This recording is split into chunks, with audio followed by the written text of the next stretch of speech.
You are Locked On Longhorns, your daily podcast on the Texas Longhorns. Part of the Locked On Podcast Network, your team every day. All right, here we go. Welcome to the debut of the Locked On Longhorns Squad Show. My name is Jeff Biggs. That right there is Chris. You can't see my finger. I was trying to point to him and be clever on TV. Chris Guru Gordy, the SEC Guru Gordy, and Glenn Stretch Smith, the coach, with us here on this Saturday night after the Texas Longhorns dominate and advance and then hold on to beat the Clemson Tigers 38-24.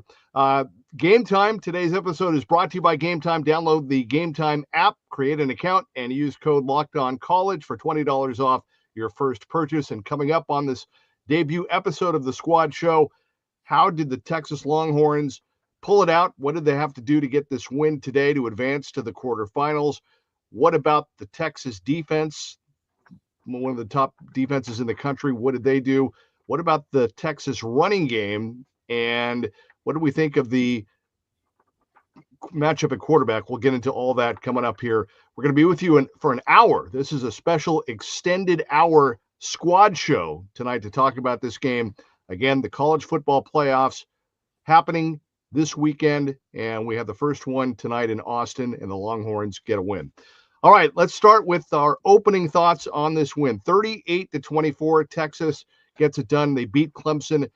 I'm going to start with you, Chris. Give me your opening thoughts. I know some people thought it was going to be really close. Kind of felt that way at the beginning of the game, but then Texas really imposed their will. Yeah, I mean, I don't know what to feel of this game, right? Because it felt like early on, all right, Clemson gets the ball, they go right down the field, they score, they take the early lead, and you go, oh, okay. Clemson just sent a message, they're here, they came, they're ready to play, and it was like, all right, well, here we go. And then Texas answers, and then they take a 14-7 lead, then it's 21-0, and then 28-10 at halftime. You really feel like, all right, this has turned into a butt kicking. I mean, Texas is run away with this one, and they're dominating all the stats and everything. And then there in the second half, Texas's offense stalls out. They get the field goal in the third quarter, but here comes Cade Klubnik touchdown pass in the end of the third, and then to start the fourth, and suddenly it's a 7-point game again. You're going, oh man, okay, what's going on here? And then Jaden Blue has the ridiculous 77-yard touchdown run and makes it a 2-score game again. So yeah, it's just one of those weird games where it's like, we could say Texas dominated the game, and yes, overall they did. I mean, they held Clemson to 3 for 12 on third downs, but it still was like, I don't know. I was getting this feeling like Texas, and to be honest, Texas has done this a lot this year, right? Like there's games they've dominated, and you look up and go, they only won by 7, or they only won by 10. This is a game that just felt like, I don't know. They opened the door a little bit there for Clemson when they really should have just put their foot in their throat and won by 20 and put them away. But again, it's a playoff game. Clemson's a really good team. They got a lot of talent on that team, so you tip your cap to them. But nonetheless, dominant win for Texas, and they're moving on. Yeah, I'm watching the game initially, and like you said, I mean, Garrett Riley makes a good call early in the football game. They catch Texas in man coverage. They get to shallow, and they hit it for a touchdown. And I thought, okay, it was a good call in that situation. Texas comes right back down the field and scores, and you're like, okay, well, I'm looking for Clemson to go back and do what they had done, which was kind of exploit Texas in man coverage, see if they could catch them in those man coverage situations. And then you see Pete Kwiatkowski, the defensive coordinator at Texas, felt like he adjusted. They started playing a little more two-man and some more coverage because, quite frankly, they didn't respect Clemson running the football. I didn't think they thought Clemson was good enough to handle them up front. And so then Texas gets a lead, and then they have an opportunity to really, I feel like, put the football game away,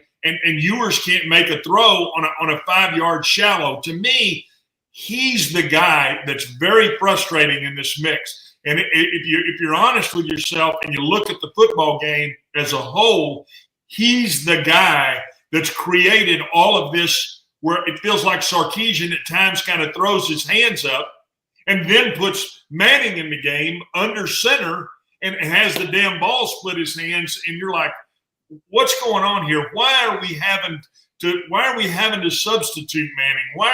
What? He can't just hand out – Ewers just can't hand outside zone for 170-something yards, which is what they got, just running outside zone. There was no trickeration. Hey, it's everybody step right, and, hey, the uncovered guy get to the second level and we move on here. But I think that the real question for the Texas Longhorns is, you got this guy who goes out and does a Dr. Pepper commercial and wears one in his holster, and he doesn't play like the guy that everybody thought this first-round pick should be. Yeah, I mean that's the tough part with Quinn is he's been so inconsistent. He's prone to make the big mistake.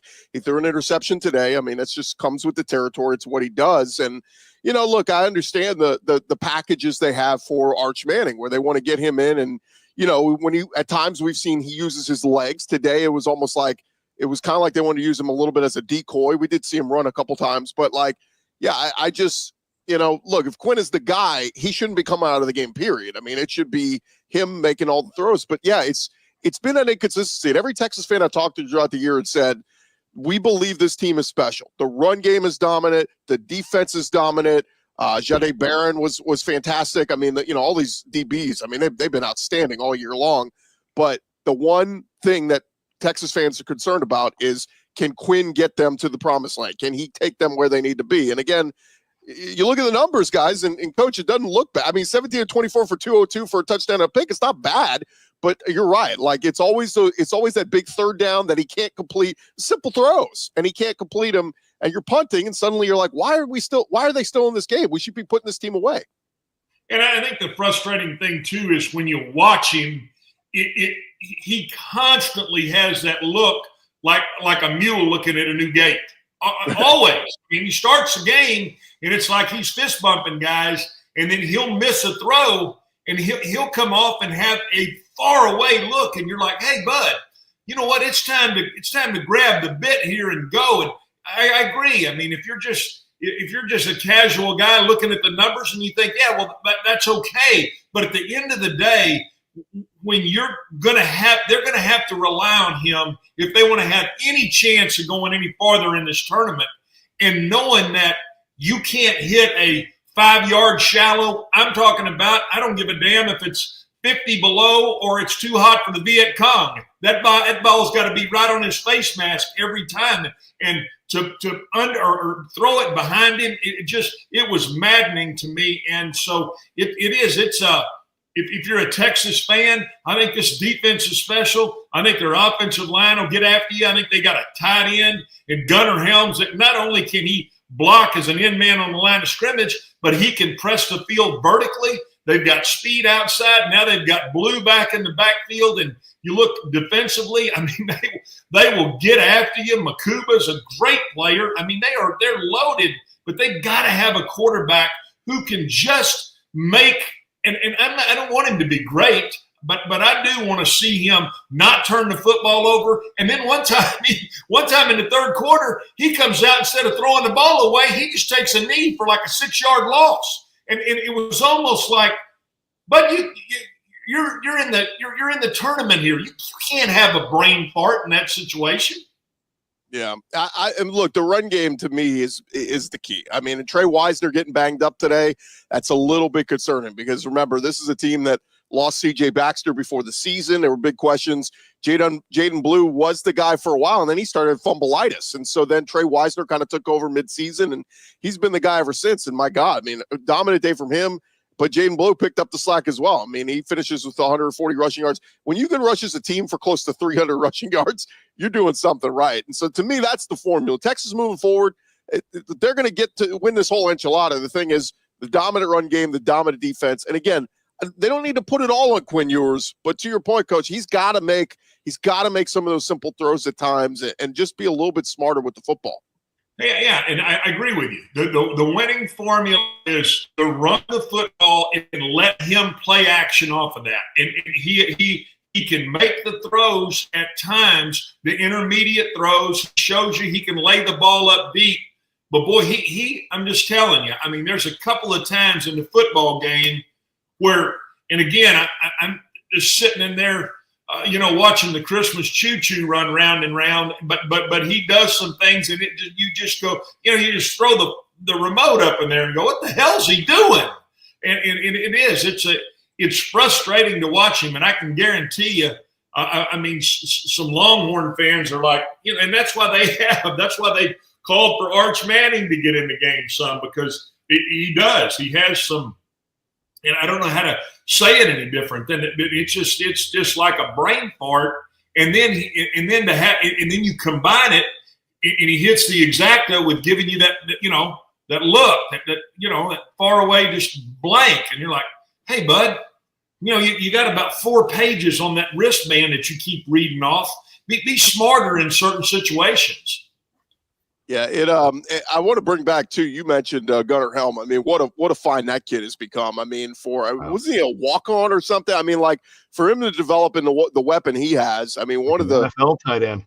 And he's come up in big moments, man. I mean, this kid's incredible as a blocker and as a pass catcher. But he led them today. 6 catches, 77 yards, had the touchdown catch.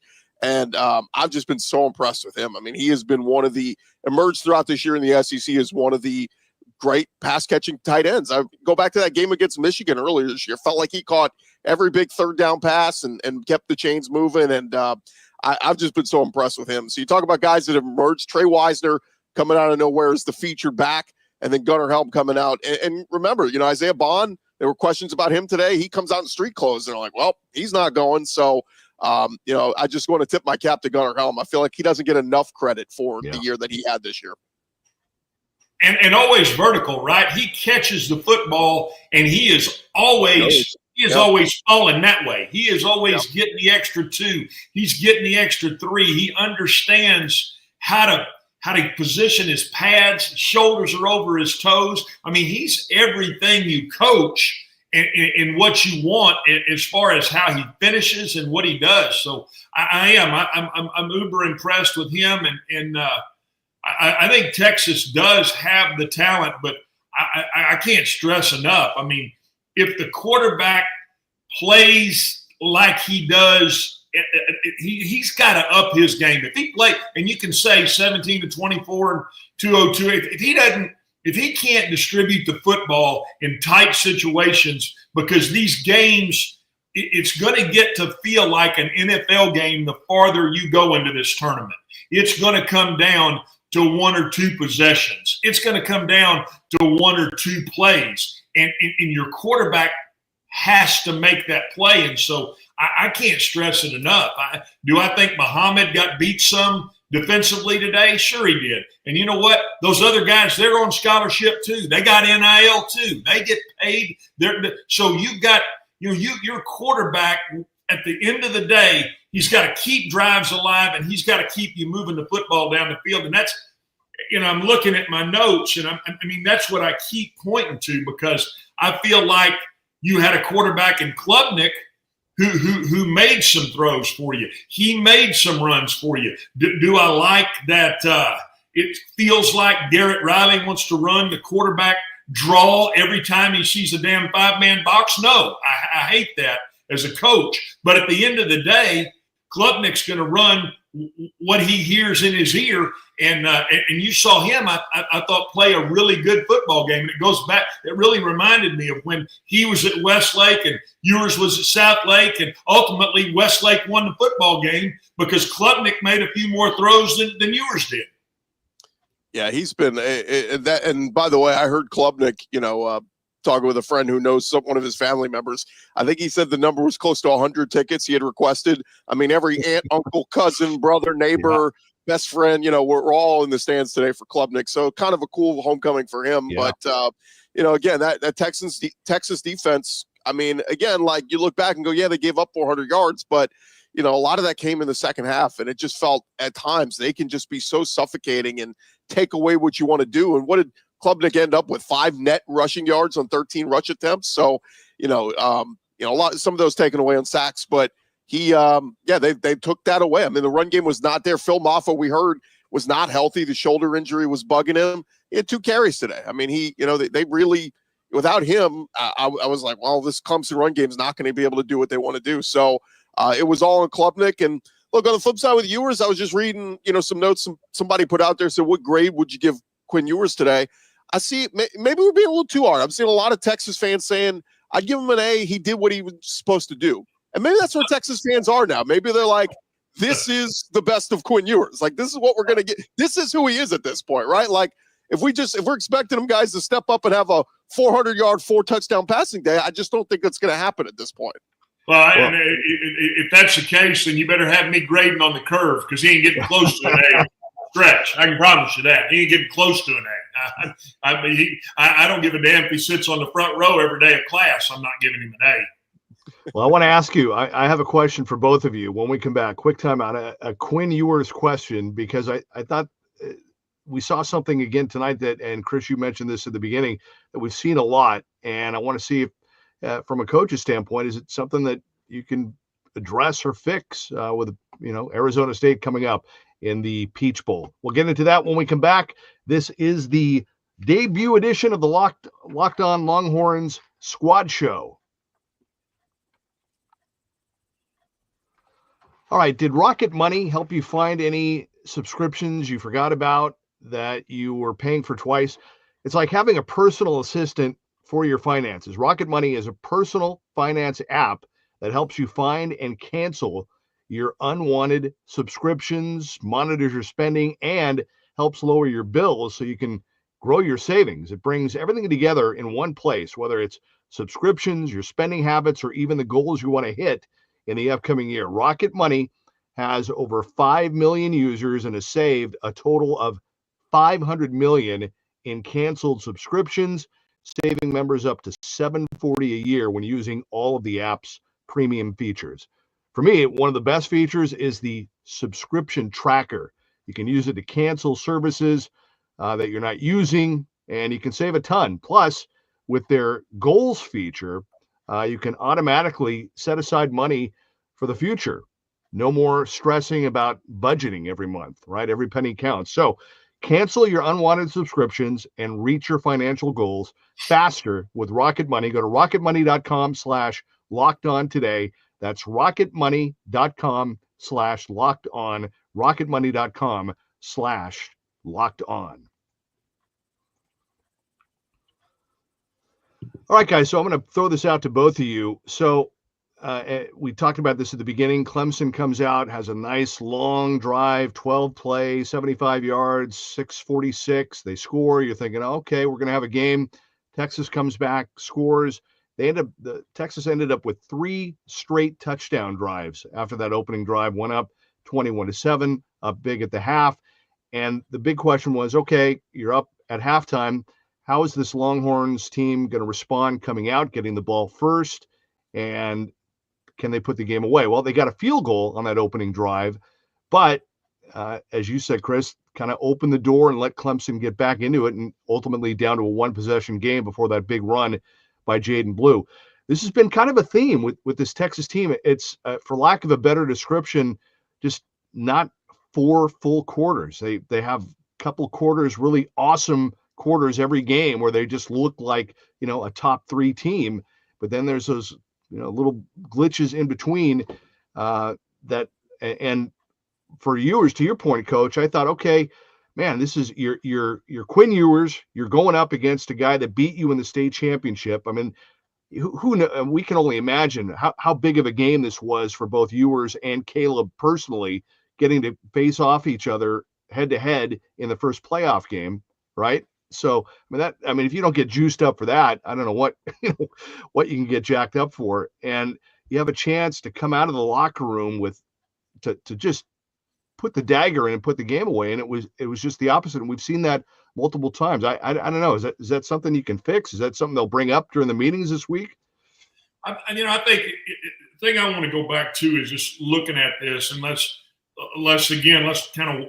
I like kind of walking through it drive by drive because it helps me to be able to really expand on kind of the things that I think are important. Texas ties the game up at 7, and they had to tie the game up because you saw Clemson run the shallow cross versus man coverage, correct? And the corner got picked, and he catches it and goes for a touchdown. Texas ties it at 7.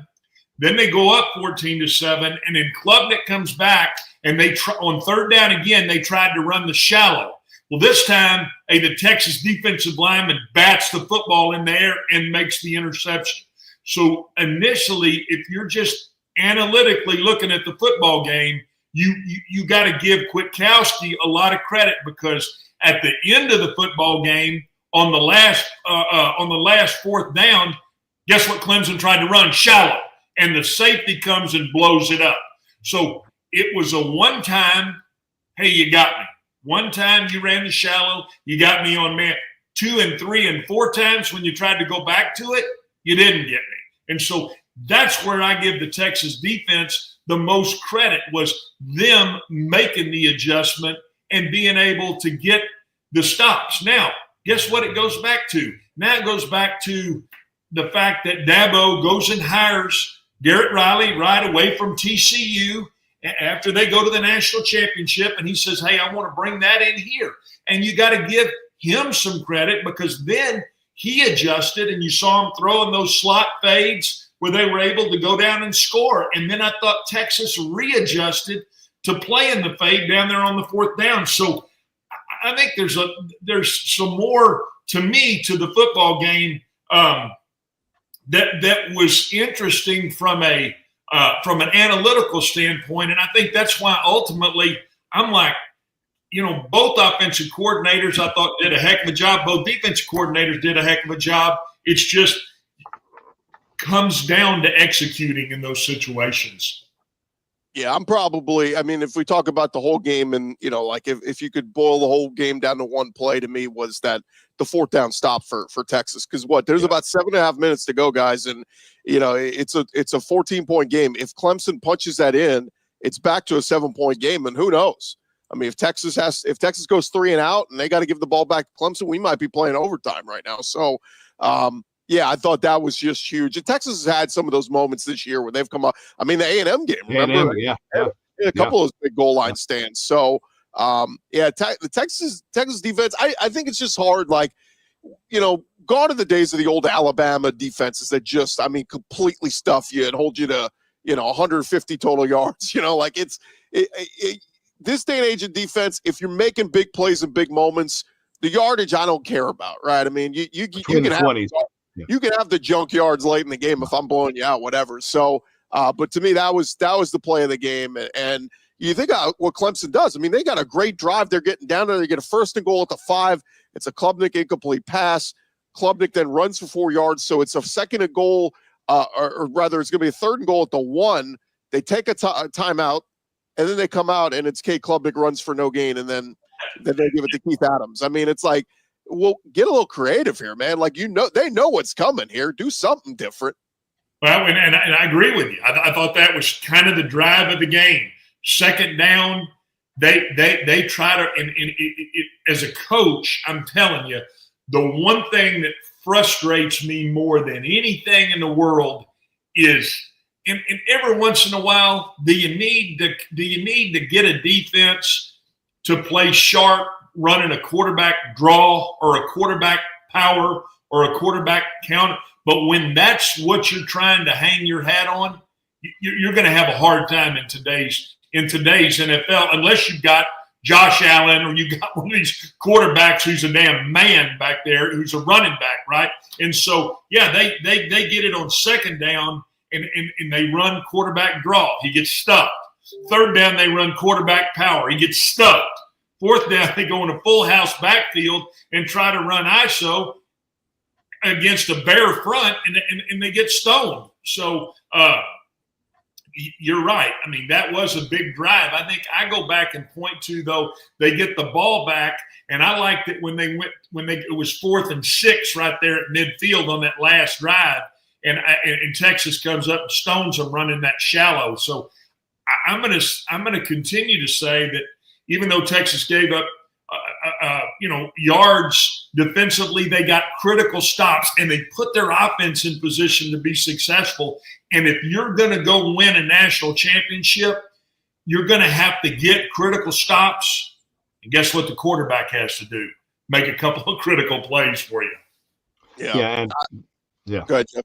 I was going to say, and at times too, you need to keep your offense on the field without question. But I thought, and I think even one of the announcers said the same thing I was thinking during the game, kind of fitting that the Texas defense would kind of lead the way and seal the win the way that they did this game, because they've done that so many times. And to both of your points, they between the 20s, they've given up yards, and there are little holes in the zone that you'll see teams kind of dink and dunk and pick up some yards and move down the field. But one thing about this Texas defense consistently, to your point, coaches, I mean, they make big plays and they bend, but they don't break. And one of the touchdown, which one it was, when it was kind of in a hole where the receiver fell down and he was wide open by himself in the end zone. You don't see a lot. You haven't seen that really, I don't think, at all much this year with this Texas defense. Well, yeah, it was on a fourth down play, and it was the one time I felt like Clemson did a great job of protecting Klubnik, right? And they're running those deeper. Running those deeper cross, and guess what? The receiver did a great job, set it down right in the middle of the field. He caught the open hole, and when you give the quarterback that kind of time, it's hard to cover guys for a long time. So absolutely. I mean, you get that. I think that's what I'm saying. I'm giving, instead of where a lot of times guys want to criticize. Hey, how about giving Clemson's offense some credit for what they did, because it was a well-designed play. And they had the right call on. And I always go back to that. Sometimes you eat the bear, and sometimes the bear eats you. Well, in that situation, you got eaten by the bear. And so Texas came right back, though, and was able to score. And that's what you have to do. I mean, it has to be both sides of the football getting it done. It can't just be you relying on critical situations, either offensively or defensively, because inevitably that's what gets you beat. Yeah, T.J. Moore, the guy who caught that touchdown, I mean, he had a phenomenal day. I mean, for Clemson, if anybody stood out, get the MVP for Clemson, it would be T.J. Moore, 116 yards on 9 catches and a touchdown on the day. But we're talking a little bit on the Texas defense. I just want to give some love to Anthony Hill. That kid has been outstanding for a kid that's a true sophomore that 2 years ago was down to A&M in Texas. Those were his final 2 schools. I mean, this kid could easily be playing in College Station right now.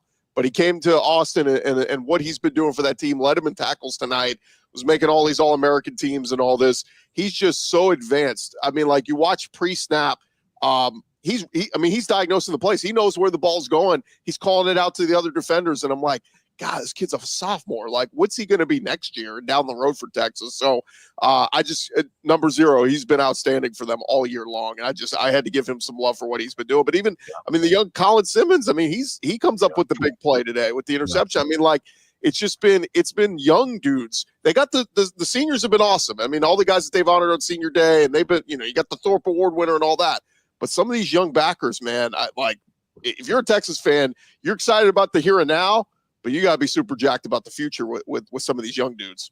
Well, and don't tell Dion about the Thorpe Award winner, but I'll also say too. I mean, you were talking about Hill. I mean, he was that way at Denton Ryan. I mean, he was a sideline to sideline running wrecking machine, and so hey, you're right. It came down to, I think he had initially committed to Texas A&M, and he did the right thing. Went to Austin. Looks like, fellas.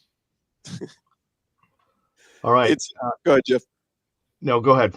Finish, and then we'll take our second break. Yeah, I was just going to give some love. We got some people in the comments. Guadalupe said hook 'em. Wanted to give them a shout out. Some other people debating, and we can get into this, fellas, a little bit later in the show, but there's a lot of discussion. I mean, look, home field has mattered. I mean, it just has so far. We'll see what happens in this night game with Tennessee and Ohio State, but home field advantage has mattered. And look, Clemson at least was in this game towards the end. The other 2 games today were blowouts. So a lot of people asking, should have been one of the other SEC teams in there. And a lot of people looking sideways at SMU and Indiana going, well, did y'all really deserve to be in here? So just seeing a lot of comments of people chiming in on that topic. Hey, and I'll tell you this, we got smart guys. Because guess what? That's right. Is Ole Miss better? Is South Carolina better? Is Miami better? Is Alabama better? Hey, it's going to make for great discussion. And you know what, fellas? That's what gives us all an opportunity to get on here and talk about it and have fun with it, because there's no question when you look at SMU, they look outclassed today. They look like they wanted nothing to do with that cold weather. And last night, I mean, I mean, Kirk Cignetti did a great job at Indiana, but they at the end of the day, they were outclassed last night. So I keep going back to, I'm taking my hat off to Dabo and the job that Garrett Riley did, and how Clemson had every opportunity to fold up shop in Austin, Texas today, and they chose not to do that. So good for them, and I think it speaks for what kind of football coach Dabo is. Yeah, just to add real quick, a lot of people like were saying, well, who cares if you win the conference championship, right? Like you're in no matter what, so win or lose. But guys, the ones who won and got home field advantage, look at how much it's mattered. I mean, it's the home field has mattered, and hopefully, I'm hoping down the road they decide maybe the first 2 rounds we do on campus. I mean, it is college football, right? Like, still the premise is playing on college campuses and not all go running off to all the NFL stadiums for all these rounds of the playoffs. So I hope maybe we make that progress. But yeah, so far we're seeing home field advantage has mattered. So this whole premise of, we'll just punch your ticket and get in. Yeah, you're going to see real quick. You want to be in your home stadium, not going to somebody else's stadium. Let me ask you, though, do you really, in your mind, as a football purist, football guy, I mean, do you want to see them playing in 15 degrees, or do you want to see them shut the roof and let it come out? I think there's kind of 2 sides to that deal. I used to be exactly like you. I'm like, let's go tee it up in Green Bay in December and see how that works. And then part of me says, hey, let's get inside and see how that works. So I think there's 2 sides of that. I think the teams that played today were used to playing in cold. I mean, Indiana wasn't shell-shocked by the cold weather in South Bend, but I do think, to your point, this might have been flipped. Had this been Cam Ward in Miami having to go to the snow up north, yeah, maybe we might be saying, you know what, let's put them in a dome and neutral field environment. Let me ask you this, Chris. I mean, there's a lot of talk about expanding it even more with these first-round blowouts. Does that kind of pump the brakes on that a little bit? I've seen some people saying that. I mean, look, the money is going to dictate this whole thing. Yeah. They're going to see the revenues. They're going to go 16 teams. I mean, that's what's going to decide this. It's not we can bitch and moan all we want about. It's too many. We need to bring it back. I saw somebody tweet, one of the national guys tweet out. He goes, maybe we just go back to 4 again. Like 4 was probably right, but look, it's fun. It's exciting. The fact we got a game last night, 3 full games today, and then we got 4 teams sitting by the wayside who haven't even played yet. It's exciting. So look, if it goes to 16, it goes to 16. But yeah, certainly will help. I think the big deciding point they're going to have to figure out moving forward is, I brought this up earlier. If there's a team who played 6 ranked teams and you went 4-2 against them, or 3-3, does that trump a team who played 1 top 25 team and lost to them? What does the resume matter? Are we going to put more stock into a team that lost 2 or 3 games but won 3 really good ones versus a team that won 11 games but had 0 top 25 wins? That's where the committee really has to make a decision moving forward. Do we reward tough schedules, or do we just reward, you got 11, 12 wins, you're in? I mean, I agree with that. The other thing that I can't wait to see, the TV numbers. Because guess what? They were going up against 2 NFL games today that mattered. I mean, they were games that mattered, and it'll be interesting to see. I hated to see, the final UIL game being played today, because you had Southlake going against the team down in Austin, and you think, golly, I hate that they're probably not getting near the eyeballs that they used to get. I think that, and I think it's going to punch some NFL owners in the teeth too if they didn't get the numbers that they thought they were going to get because of these college football games. All right. When we come back, I want to ask you guys about Arizona State and what do you think about this Texas team, and want to mention something too about the running game that I think was noteworthy after this win today. Texas over Clemson 38-24. This is the debut of the Locked On Longhorns Squad Show.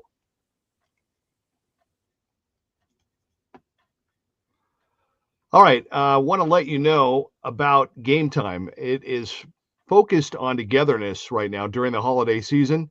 And that means when you bring people together at live events, the experience is that much better. And it's really the perfect gift. Game Time has a new feature called Game Time Picks, right? And that makes it getting tickets for live events even easier. Game Time Picks filters out the stuff to show you only incredible deals on great seats so you don't have to waste time searching through thousands of tickets. Game Time Picks also, the curation makes it easier to save more on sports, concerts, comedy, theater, everything you need, all in pricing. The toggling of this feature shows the total upfront with no surprise fees at checkout. And you get the seat views, which is great. You get a panoramic view from your seat in the app before you buy. You don't have to wait till after. You get it done before you buy. The lowest price guarantee or Game Time will credit you 110% of the difference. Game Time ticket coverage, your purchase is covered with the most flexible customer service policy in the ticketing industry. Take the guesswork out of buying tickets with Game Time. Download the Game Time app, create an account, and use code LOCKEDONCollege for $20 off your first purchase.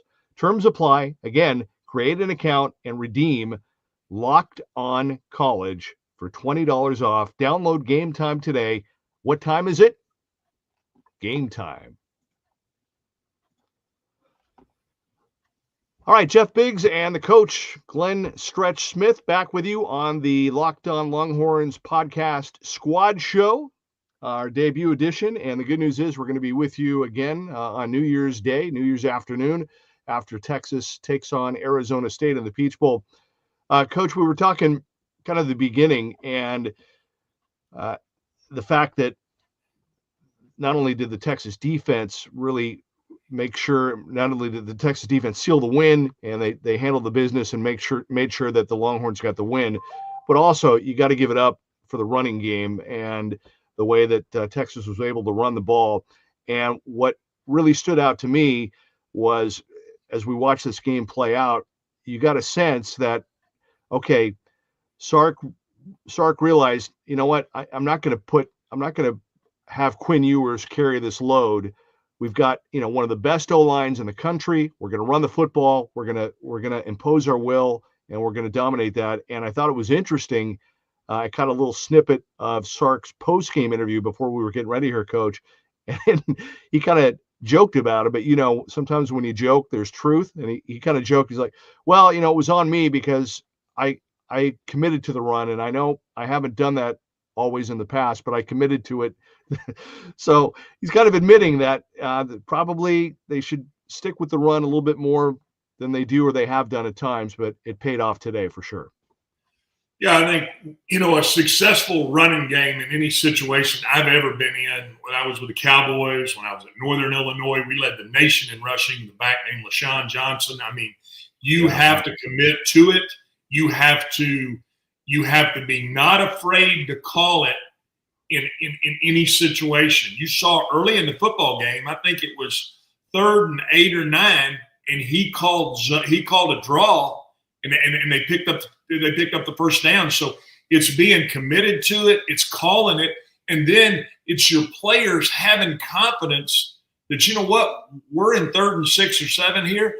We don't have to throw the football. We can run this football. And football is about a numbers game. It's about how many people are going to come up and stop the run, or how many people are going to stay back and play the pass, get in their zones. And so when you can impose your will running the football, it does a lot, not only for your offense. Guess what? It helps your defense. It helps your defense because, number one, you're practicing against them. They know, hey, they can run the ball anytime here. And so it's a mental toughness, and it instills something. And I think that's exactly what you're going to see when Texas, when you go play Arizona State. You think they're not going to hand the football to Scatterboo? Hello? They're fixing to hand him the football. And so you become it's an iron sharpens iron mentality. We're running a football and we're successful running the football. More than likely, our defense is good enough to stop the run. And so to me, that's what it does. It yings and yangs your whole football team and gets you to where, you're able to not be afraid to call it, like Sark was talking about. You got to have the confidence in calling it. And then you got your players they're like, hey man, we're better than these guys. We're tougher than these guys, and that ultimately that's what football is. I mean, it's a tough game for tough people, and when you're imposing that toughness, it's hard to stop that. And again, just to refresh some memories, because sometimes we just kind of take things for granted, but I think you're the perfect guy to speak on this. Offensive linemen like to run the football. Like they like to run block. They like to open up holes, right? Well, I mean, think about it. If you're pass blocking, you're a passive set. You're setting back, and you're setting back. Now all of a sudden, you don't have to set back anymore. Now all of a sudden, instead of me absorbing a blow, and where a lot of the time you're the hammer or the nail. Well, I'm tired of being the nail. Now it's my turn to be the hammer. Now you boom. And then all of a sudden, you become that guy. So absolutely the offensive line likes to run the football. And guess who else likes to run the football? I mean, your backs get the confidence of knowing that, hey, man, I got an opportunity here. I got a chance to, hit this up in there. And those are all, to me, that's what winning football is, especially this time of year. Guess what? I watched a little bit of the SMU Penn State game today, but I'm going to tell you, at the end of the day, when it's cold and you can't throw it and you can't really have a chance to be able to push the ball down or run the football, and so I still think, and that's the traditionalist in me, and I get people tell me all the time, "Oh, Stretch, you're old, you're this, you're that." Yeah, I'm a little old. I'm still in pretty decent shape, but I like guys who can run the football, and I like teams who stop the run. That's it at the end of the day. And you look at today's game, and guess Texas won the football game because they were able to run the football and they were able to stop the run. 4th down, 2nd down, 3rd down there in that red zone, they stopped it 3 straight times. And so it's a difference in winning and losing football games. Is it cute to throw it all around the yard? It's great. It's cute. And boy, it's fun and it's exciting. And you get all the fantasy football guys all shot in the rear end with the fact that so-and-so had 170 yards catching the football, 2 touchdowns. I got 31 points. And that's all great. Right. But ultimately, if you want to go win and win a national championship, which are these guys' goals, you're going to have to run the football. And I promise you, you look at these teams right now, I mean, you think Notre Dame won't run the football at you? You think Penn State's not going to run the football at you? You think Ohio State's not going to run the football at you?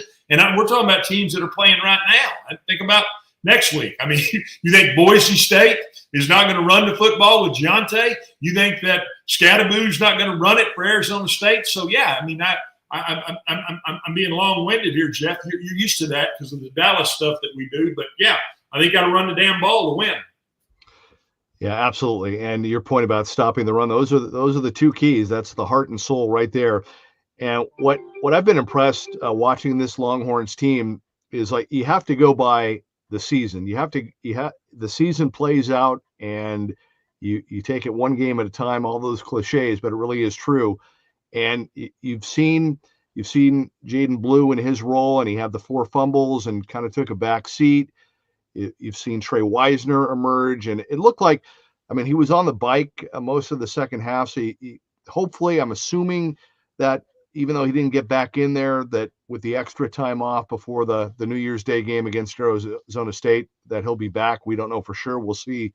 But I think a credit to both of those young men, but especially Blue. I know when you had that fumble thing and you get benched, and that's part of the game, and it's tough, and you hate to see it, but it happens. But to his credit, every time he's come in, he's made the most of the opportunities. He's tried not to fumble, and it was nice to see him rewarded. And like you said, being ready, and both of them were ready when those holes opened, and it was electric. I mean, the Jaden Blue run, that 77-yard run, when the game was still kind of in the balance. I mean, you talk about a dagger. I mean, not only was that electrifying, I mean, that just demoralized Clemson. They tried to come back, but they were done. Yeah, and that's the thing. I mean, when you can hit that home run and you can you can show that speed and you can do what you did, take that thing to the house. Yeah, that's what you want to see. And so I know, like everybody else, fumbling the football, it can be contagious. And guess what? You got to get back to carrying that thing high, and all the things that you work on. And you get in practice, and guys are trying to thud the football up because they can't take it to the ground. They're trying to punch it out. They're trying to strip it out. And so you have to go through all that. And I don't care. Again, I don't care what level you're at. You protecting the football and being able to hang on to the football. It only happens when you're playing in games. That doesn't happen in practice because guys aren't, they're not right. going in full contact. And so it really is. It's one of those things that you got to get popped a few times. And maybe if you do fumble it, hopefully it doesn't hurt your team too bad. But to see him get back out there and get the confidence and take that one to the house is something that I think that Longhorn fans want to see. They want to hang their hat on because, hey, you back the games that they lost against Georgia, and you point right to it. They didn't do a great job of running the football, and they had to rely on Ewers. He threw the pick, he threw picks in the early game, and then the SEC championship. When you're not able to go and get in two tight ends and just hammer somebody numbering up and hammer somebody running the football, then they can make it, if a defense can make you one-dimensional, it becomes really hard on you. And so I do think that Texas was able to come out, and I like what Sark said. Hey, we're going to continue to call this run. We're going to continue to run the football. And guess what? If you don't think Arizona State wasn't sitting in their offices and their coaches weren't sitting up there and their defensive coaches aren't watching the game and they're drawing cards right now saying, oh, crap, we got to worry about this. We got to worry about that. We got to worry about running the football inside, running the football outside. Hey, they converted on a big third down with a reverse. I mean, all of those things create problems for a defense, and it's hard to practice all that. It's hard to work on all that. But running the football at the end of the day is imposing your will, Jeff. All right. I'll tell you what, Coach, we've got one more segment left to go. I want to get your final thoughts. We'll do a little scouting. You and I will be on after the Cowboys game tomorrow night, after the Sunday night game. Looking forward to that. But some final thoughts. We'll go over some of the final numbers. But again, Texas gets the win today over Clemson. First ever college football playoff game in Austin. That was pretty cool. Pretty cool. And I kind of like what you guys were talking about. I agree with you, Coach, about some of the weather issues, but I do kind of like the idea of maybe incentivizing home field a little bit to just add a little more spice to the regular season. So it's not just, it doesn't matter, we'll just, we'll make playing at home kind of mean something and a little adding to the plate a little bit. Well, let me ask you, Jeff, where did you used to live? I lived in Southern California. Right. And then where'd you move to? Texas. That's right. Down here to God's country. Yeah. Was that not good to watch? In Austin, Texas, 60 degrees, sunny, gets a little cool. Hey, that's why they call Texas God's country. You're figuring it out, boy. You're a smart guy. You got here as fast as you could. Amen. Well said. I just wish I would have moved sooner. All right. Quick time out. Our final segment when we come back. This is the Locked On Longhorns Squad Show. That is the coach, Glenn Stretch Smith. I'm Jeff Biggs. We'll be right back. All right, it's that time of the year. The college football playoff is back, and with the newly expanded 12-team format, it's guaranteed to be bigger and better than ever, bringing you all the hard-hitting and high-flying excitement that you love. TNT sports coverage of the college football playoff began on December 21st, started with the college football playoff kickoff, and it's leading you up to the big matchups and all the big games. And we have the Texas game tonight and getting underway, Tennessee and Ohio State. So don't miss a moment of the action. Watch the college football playoff presented by Allstate live on TNT, TNTV, TBS, and Max. All right, Coach. Final segment here. 38-24. Texas gets it done over Clemson. Quinn Ewers, 17 of 24 for 202 yards, 292 yards on the ground for the Texas running backs, total combined. And again, Texas with a big 21-point second quarter that blew the game open. And then they did what they had to do with some great plays, especially on defense. So the big hit that you talked about on 4th and 6, and also the goal line stand, two just dominant plays for this Texas defense. And they, look, any team, we talk about this, Coach. When I talk about the NFL, I refer to the NFL as the no favorites league, right? You don't want to be a favorite in the NFL for whatever reason. With all the money and everything else, there's something about pride and pushing that button that gets guys going. And when you disrespect them and say that they can't win, or they're not good enough, or they're bad, like any team can have a big game and a big day. So you don't want to be the favorite. It's better to be the underdog, I think, a lot of times in these matchups. But this Texas defense, my point is that they have been steady and top flight the entire season, no matter who they've played against. And good to see them step up that today. And that's one thing you can, you talk about a playoff run. If you have a, awesome defense like that, you can hang your hat on that. Yeah, I like, I like what you're saying. I mean, I think they worried whether they could replace Sweat and what he did last year on this defense, and they've been able to do that. I mean, they're big and physical up front. Hill's a linebacker that can run, and then they're really good in the secondary. So that's really what it starts with. And then we know what you've got to do in order to.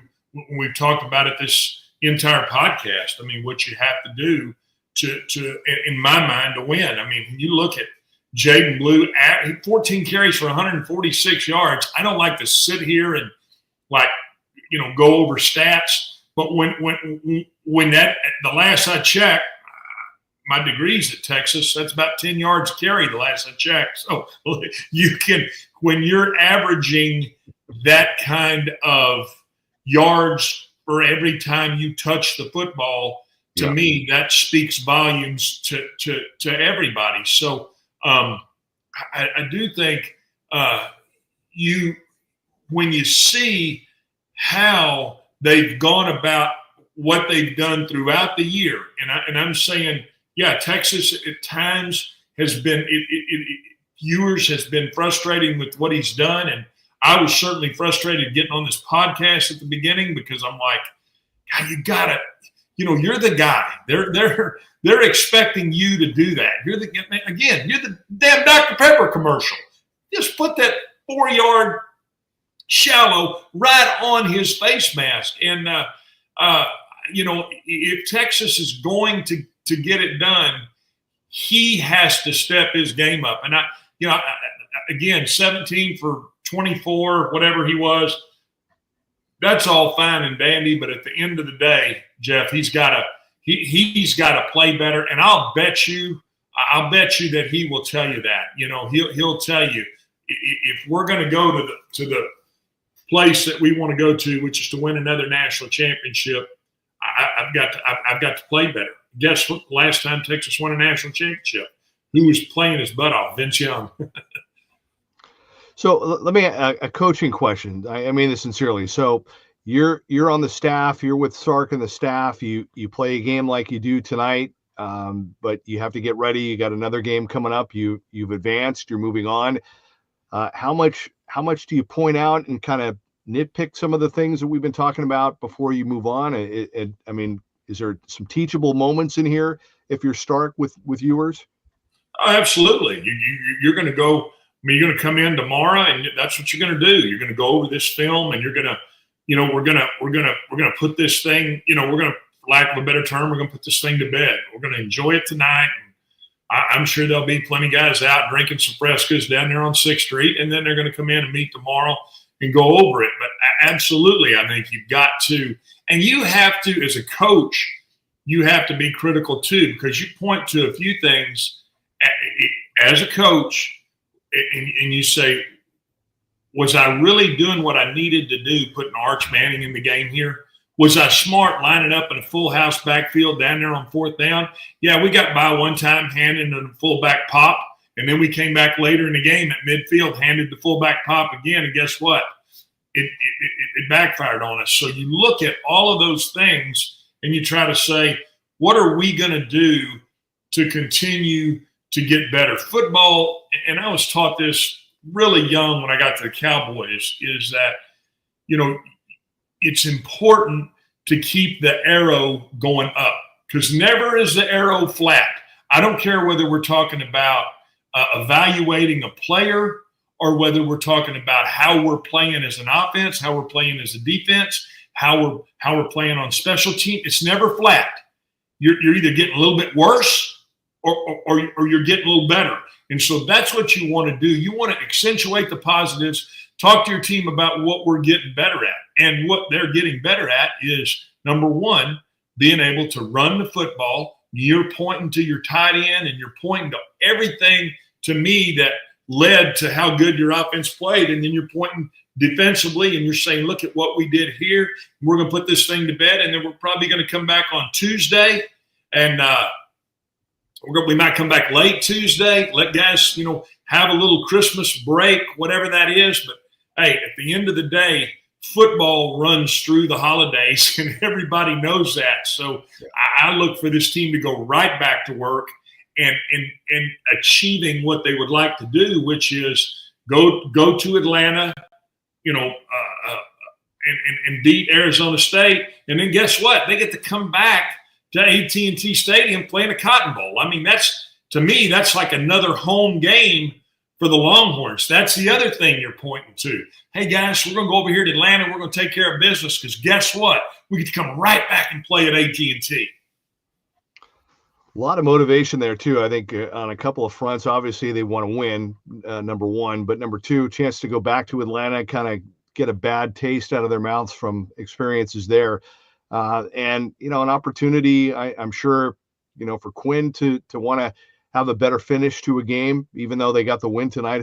Like you said, he'll probably want to do better and improve on that. And so in our final couple minutes here, any early thoughts or scouting on this head-to-head matchup with the Big 12 champs, former Pac-12 Arizona State Sun Devils? I'll tell you this. I mean, it's going to be good to watch, because like we talked about offensively, what Kenny Dillingham and the job he's done at Arizona State. He's brought, Hines Ward coaches and receivers at Arizona State, and you watch Cam Scadaboo run, and the reason that he's able to rip off those big runs is because they are blocking on the perimeter. So I can tell you right now, it'll be an immediate look to the defensive backs of the Longhorns and Makuba and Taft and the two safeties, and saying, fellas, buddy, we're going to have our work cut out for us. And, you start challenging yourself there. And then offensively, Arizona State is the surprise team without question in my mind. I mean, they were picked down in the bottom of the Big 12 this year. And so they went in and showed a lot of people that they're tougher than most people think. And I really do. I think it's a toughness mentality that Kenny Dillingham has instilled in Tempe, and it'll be fun to watch them.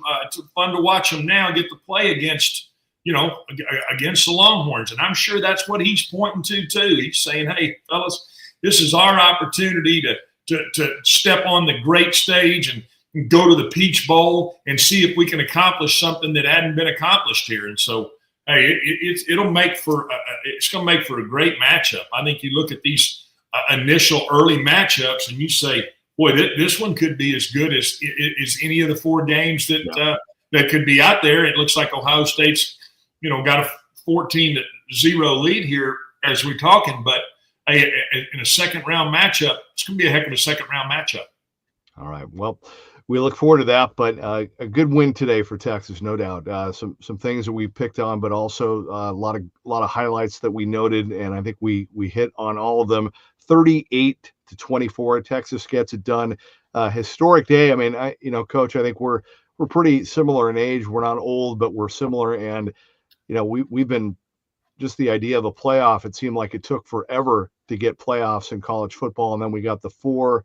And now I was thinking about it this week. Like, I can't believe it. We're at 12, but it's actually happening. Like, we've been talking about this for so long, so like decades, to expand and have this in college football. So it's going to get better. Like you said, it's going to grow. It's going to improve. They're going to tweak it. But a great start, and kind of cool that we got to be a part of this today for Texas. No question. It's fun to get on here and share a little passion about the game of football, and it's certainly is fun when it's when it's the Longhorns and it's a team in your own state. It makes it fun to talk about. All right. Well, I enjoyed it. Thank you for your wisdom and your insight and your comments. As always, love the passion. Love working with you. Thank you to everybody that checked in, all the comment crew. We had one that just popped up. Let me squeeze this in real quick. This is from Anderson. Beginning to look like Tennessee is in a hornet's nest. Yeah. They were saying that might be the coldest game Tennessee's ever played in tonight in Columbus. And that's saying something. I mean, it gets cold. I got news for you. It gets cold in Knoxville. They just don't play football that time of year. That's right. Yeah, they haven't. Right. All right. Well, Coach, we'll do it again tomorrow night after the Cowboys. Hey, let's see if we can have some fun talking about a Sunday night game. Hopefully, the Cowboys will make this thing as close as Clemson did tonight. All right, and look forward to working with you again on this. We'll be on with you after the Peach Bowl with Texas and Arizona State on New Year's afternoon. That's going to be nice. Coach Glenn Stretch Smith, I'm Jeff Biggs. This has been the debut of the Locked On Longhorns Squad show after Texas gets it done 38-24, beating Clemson in the opening round. Merry Christmas to everybody. Happy New Year, and we'll talk to you on the 1st.